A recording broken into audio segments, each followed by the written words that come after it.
시청자 여러분 안녕하십니까. 청명한 주말 오전입니다. 시청자 여러분,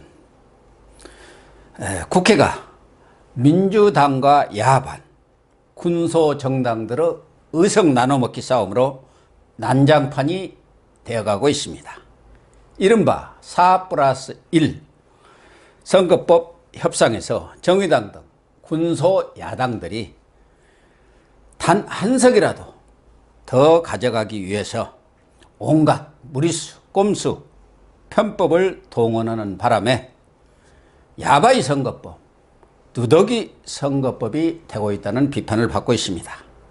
그런데도 불구하고 문재인 대통령과 민주당의 지지율이 올라가고 있는 회개한 여론조사 결과가 나오고 있습니다.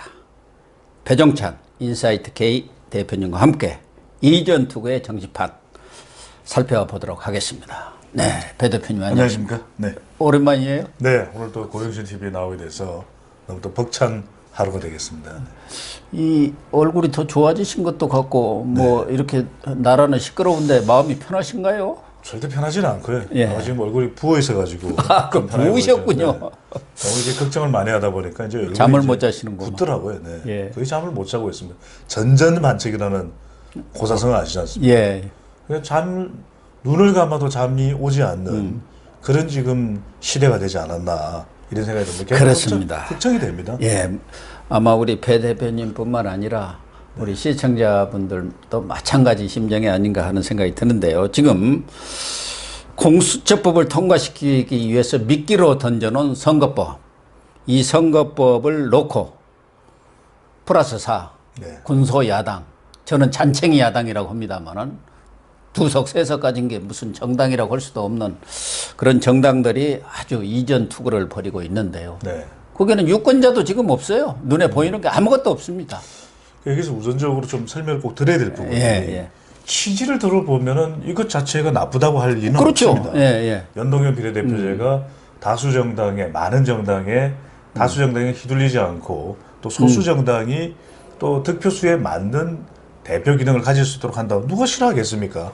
근데 문제는 뭐냐면 그 대표 기능이라는 것이 국민들을 위한 대표면 괜찮겠죠. 아, 그렇죠. 그런데 정당이나 특수 이해가 걸려 있는 집단의 이익을 대변하는 정당이라면 그건 문제가 있는 겁니다. 그건 공당이라고 할 수 없는 거잖아요. 예. 그러니까 이제 파당이죠. 사당이죠. 계속 드는 사례가 뭐 네덜란드의 사례, 덴마크의 사례, 뭐 핀란드의 사례 하는데 그 나라는 그만큼 성숙된 겁니다. 그래서 그럼요. 적어도 그것을 통해서 그 당의 이익만 대변하는 게 아닙니다. 전체 사회의 이익을 대변하기 위해서 그런 연동형 비례대표제가 실시되는 거고 실제로 그 역할을 못했던 불가리아나 정치 수준이 낮은 나라들도 그걸 시도했어요. 하지만 결국 다시 돌아왔습니다.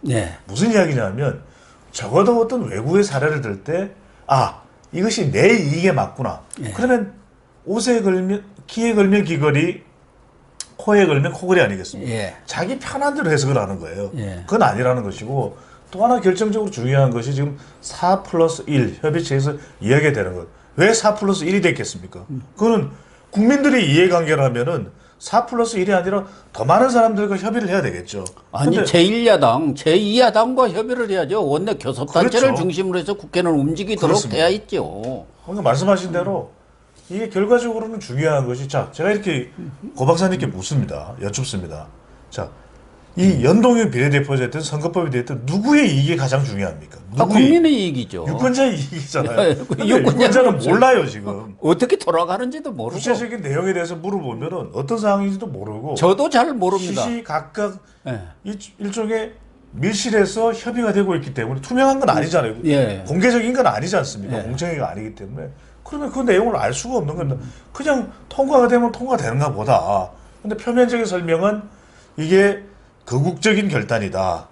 구국의 결단이다. 이렇게 이야기를 하는데 포장을 아주 그럴싸하게 지금 해놓고 있죠. 그러니까 말 그대로 우리가 이게 선거도 깜깜이 선거가 되면 얼마나 답답합니까? 이게 그러니까. 어떻게 되는지 모르는 거죠. 예산안도 지금 깜깜이로 통과를 시켜버렸잖아요. 뭐가 어떻게 돌아가는지는 모르겠어요. 그러니까 깜깜이가 되고 있다 보니까 국민들은 옳은 말씀. 지금 선거법 내용 모릅니다. 250세에서 50. 그럼 기존하고 달라진 게 뭐냐? 그럼 기존대로 하지. 그러니까 더 중요한 건 제대로 된 사람을 뽑는 게 중요한 거지. 예. 제도만 자꾸만 바꾸는 거거든요. 예. 그렇게 해서 뭐 좋아진 게 있습니까? 아무것도 지금 없죠. 그러니까요. 오히려 더 지금 이전 투구만 벌이고 있는 것이죠. 일단은 원래는 지역구 225에 비례대표 75석 그렇죠. 이렇게 해서 연동형의 원 취지를 살리고 네. 또 국민들의 다양한 민의를 반영할 수 있도록 하자. 네. 이렇게 했는데 그것도 이제 1+4에서 지역구를 줄이기가 다 싫어하니까 의원들이. 네. 그러니까 250대 50 이렇게 줄였어요. 그러니까 과거 47석 비례석에서 3석만 더 늘어난 거예요. 네. 비례대표가. 근데 여기서 이 지금 구 박사님 핵심이 있습니다. 75명. 자, 기존 안대로 우리가 기존의 개정 아닙니다. 75명 비례대표 누가 뽑는 거죠? 정당에서 지정하는 겁니다. 그렇죠. 결과적으로 그거 그렇게 어떻게 되는 믿나요? 예. 무슨 기준이 있죠? 또 하나 석패율을 이야기하는데 자 간단히 한번 생각을 해봅니다. 아깝게 떨어지는 사람이 정치 신인이 아깝게 떨어지나요? 거물이 아깝게 떨어집니다. 그래서 지금 정동영, 손학규 이런 사람들이 다 양보해도 석패율은 양보하지 못하겠다는 겁니다. 아니, 지역에서 떨어지면 말이 됩니까? 2등이 된 사람 뭐 아니, 이렇게 말이 되냐고요. 아깝게 떨어졌다 해서 구제해 준다는 거 아닙니까? 아니 아깝게 석패를 하는 사람은 권역 전체를 따지고 보면은 가장 유력하고 거물입니다. 그렇게 신인이 되죠. 들어와서 아깝게 떨어지는 일이 없어요. 예. 그런데 자기들 살겠다고 지금 이러는 거예요. 여성과 청년이 들어갈 구멍은 다 막아놓고 그러면 비례대표하고 비례대표는 연동형 비례대표는 석패는 전부 다 청년 여성 할 건가요? 그게 아니거든요. 근데 이 내용 자체를 국민들이 대다수가 모른다는 겁니다. 모르죠. 몰라요. 예. 그러다 보니까 이게 구국의 결단이고 또 거국적인 이 시대의 운명이고 결단이기 때문에 그러니까 무기한 농성하는 자유한국당은 이른바 반구국 세력이고 네. 반 이 거국적인 결단에 동참하지 않는 세력이 돼버린 거죠.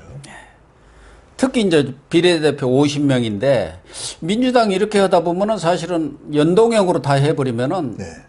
지역구에서 당선이 다 돼버리기 때문에 가져올 게 없어요, 비례대표. 그렇죠. 네. 이 부분도 정말 보통 우리 시청자들은 무슨 말인지를 몰라요. 저희들도 헷갈리는데 어쨌든 그러다 보니까 연동형은 한 30명만 하고 나머지 30명, 20명 정도는 원래대로 네. 정당 의석 비율대로 나눠먹자.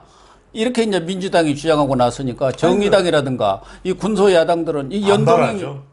그래야 뭐 2, 3석이라도 비례대표를 더 얻고 그러니까 결사 지금 반대하고 있어갖고 자기들끼리 자중질환이 난 거예요.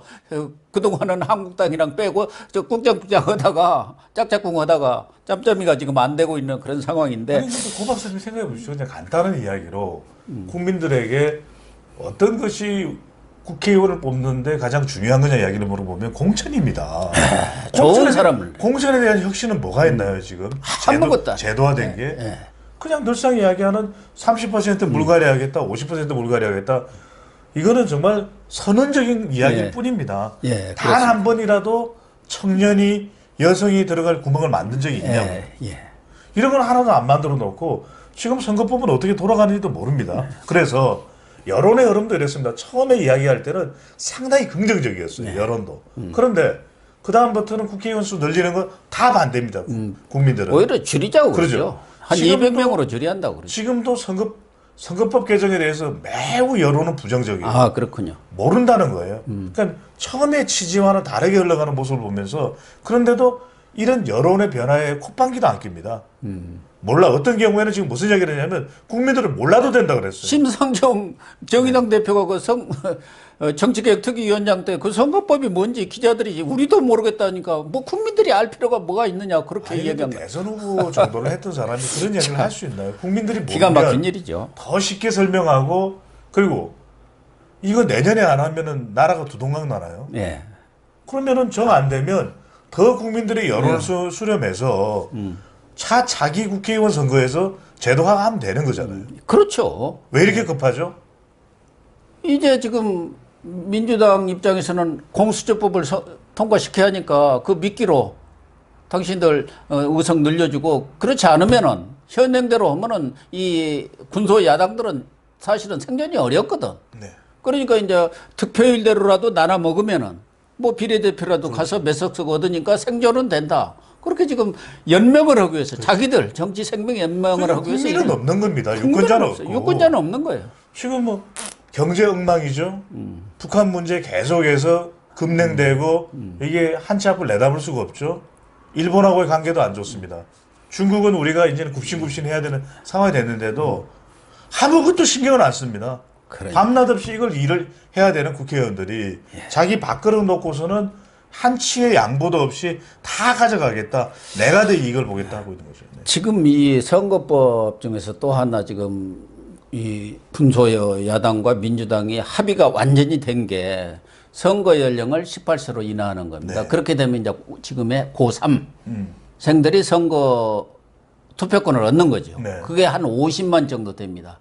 그러니까 이런 진보 쪽에서는 청년 세대 이게 투표권을 얻으면 유리하다 이런 판단인 거고 이번 총선뿐만 아니라 대선까지를 지금 내다보고 이렇게 하는데 그렇게 될 경우 물론 뭐 세계적인 추세가 선거 연령을 인하하는 것입니다만은 우리의 현실로 보면은 이제 고등학교까지 학교가 정치판으로 변하는 거 아니냐는 우려를 또 많이 하고 있지 않습니까? 바로 그 부분입니다. 구 박사님. 여기서 굉장히 중요한 것 중에 하나가 자 오늘 우리가 물 청소를 할 겁니다.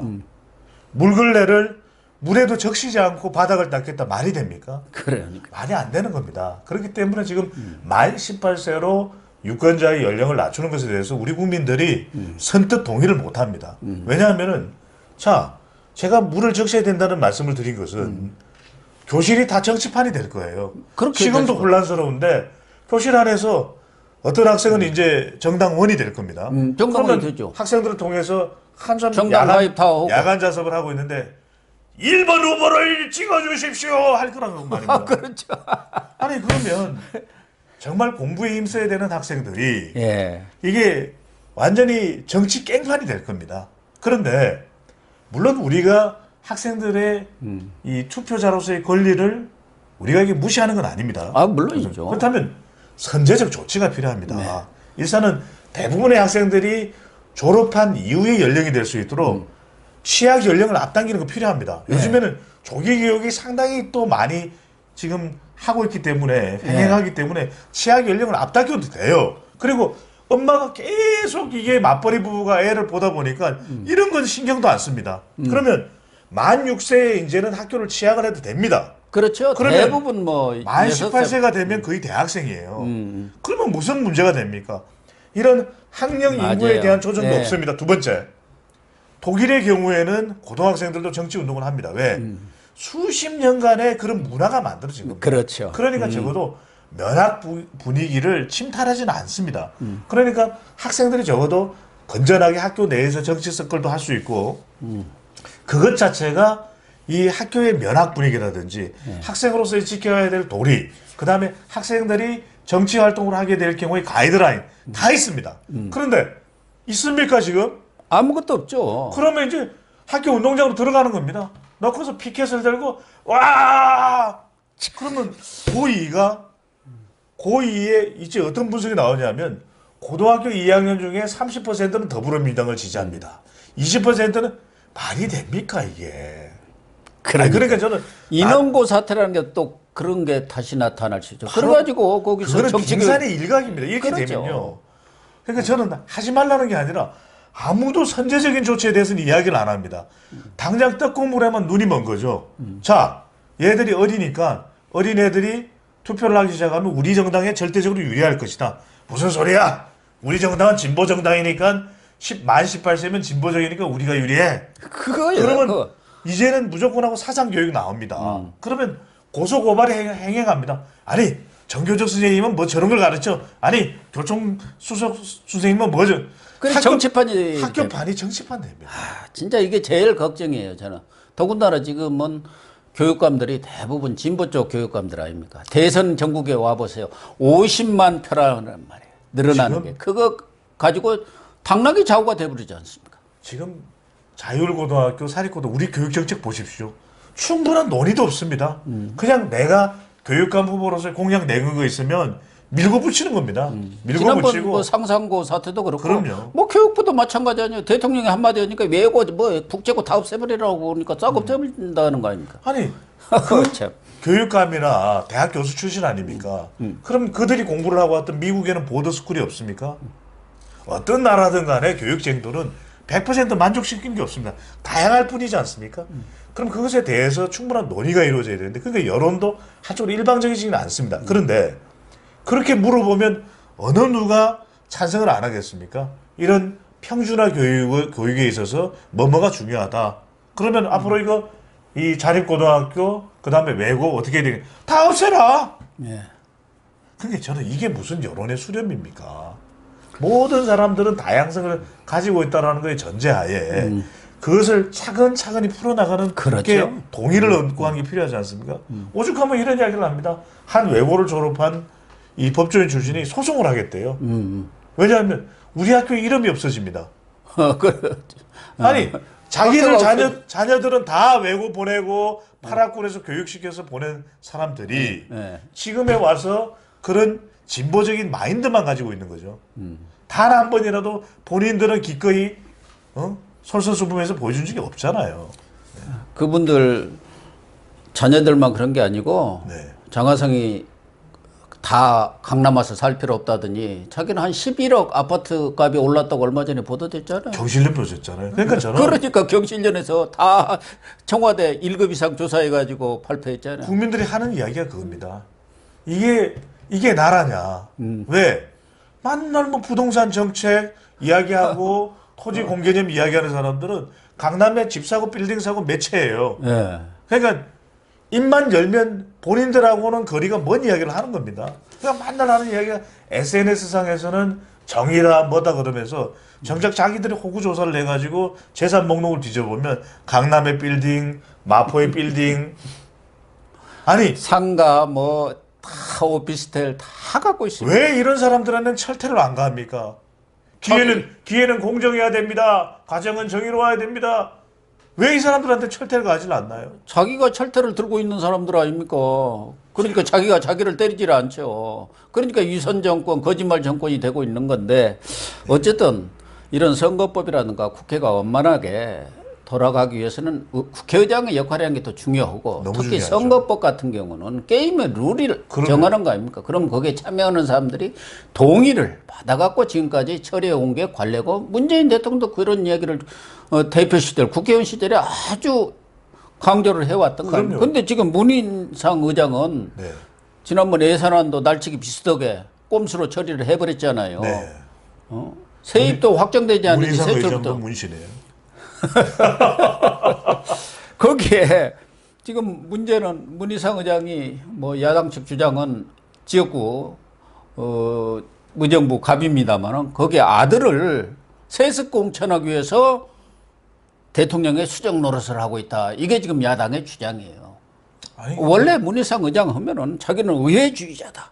협치 이런 것을 취임사에서 3번이나 강조를 하신 분이에요. 지금 협치가 되고 있습니까? 의회주의가 지금 제대로 왜 이렇게 갑자기 이분이 이런 정도로까지 추락을 했을까요? 그러니까 여러 이런 말씀을 드릴게요. 지금 국민들도 최근에 이 패스트 트래크 관련해서 어떤 여론이 나오냐면 제가 뭐 구체적인 수치를 말씀을 안 드리더라도 그걸 확인해 보십시오.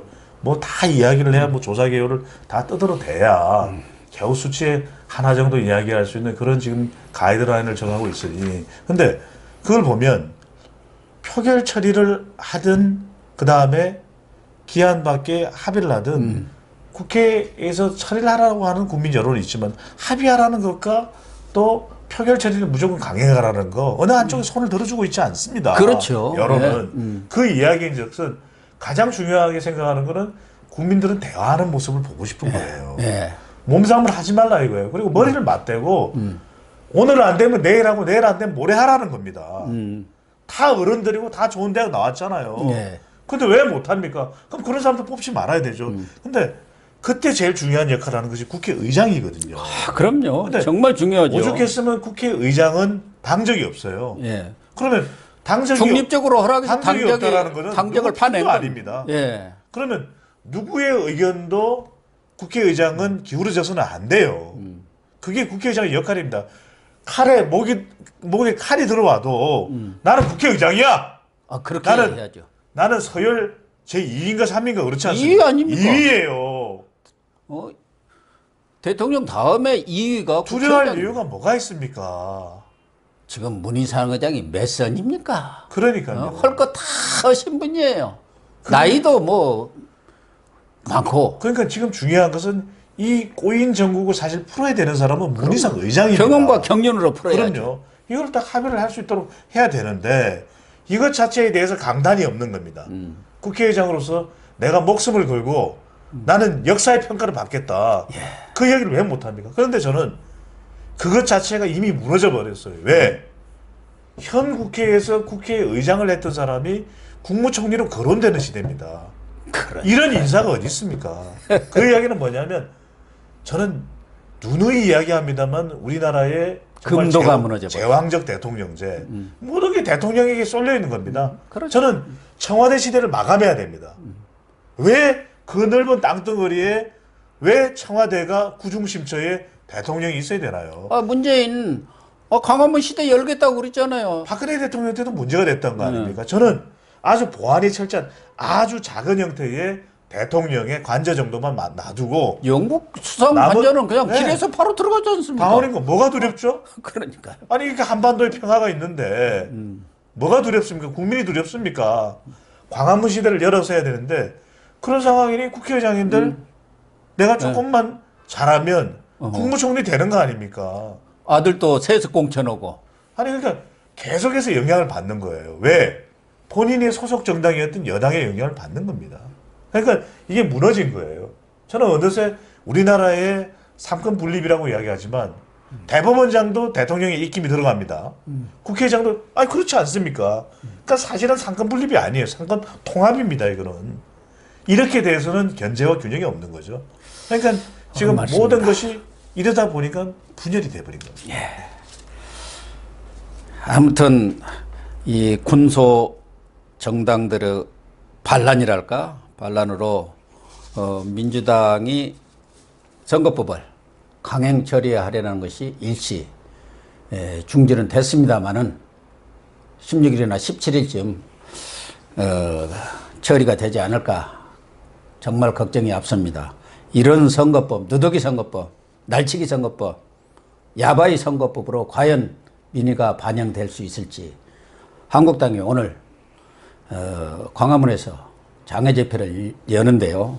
국민의 함성이 이러한 1+4 법에도 없는 그러한 정치 야합이 무너지는 그런 함성이 됐으면 좋겠다는 말씀을 드립니다. 네. 그리고요, 우리 배 대표님 이제 진짜 또 중요한 얘기 본업과 관련해서 이 말씀 전에 제가 한마디만 하고 싶습니다. 무슨 말씀이냐면 4+1 협의체이든 자유한국당이든 저는 반드시 정신 차려야 되는 것이 요즘에 준엄한 여론을 봅니다. 패스트트랙은요 유권자를 위한 겁니다. 국민을 위한 겁니다. 누구를 위한 패스트트랙인가 반드시 따져보고 물어보고 새겨봐서 행동을 하시기 바랍니다.